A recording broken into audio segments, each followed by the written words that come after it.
Hi, my name's Rachel Roberts, and I'm going to be talking about how my industry is letting clients down. Now, my industry is life coaching, so this is really quite a big one. And for a long time, I resisted actually telling people that I was a life coach.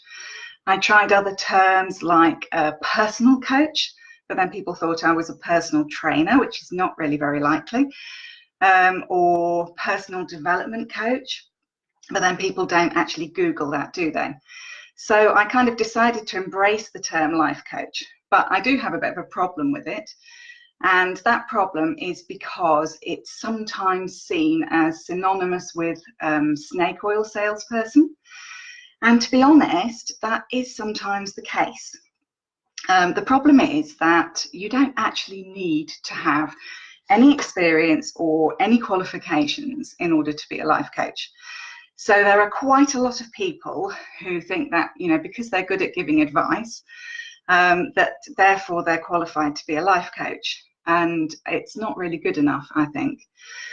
There is a very good chance, in my experience, that if someone is willing to pay the money for a life coach, particularly when you go outside the business context, it's because they have tried other methods and they failed. And usually the reason for this is that there are some big rocks in their path that they need to deal with. And the kind of big rocks I'm talking about are things like low self-esteem or a tendency to self-sabotage. And these are not the kind of things that somebody who's just good at giving advice can really deal with. Sometimes life coaches try to get around this by saying things like, oh, well, coaching is only about the future and we don't need to look at the past. But really, if you can't unpack what has been getting in this person's way, you're only going to be of limited use to them. So my background, I originally trained as a psychotherapist and counsellor about 17 years ago.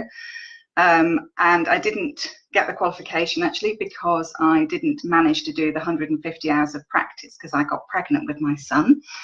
However, I continued to have an interest in this area, and then last year I decided to kind of update and to get properly qualified, and I did a year's course at the University of Warwick in coaching, a diploma in coaching. So I do feel that I'm able to deal with this deeper stuff.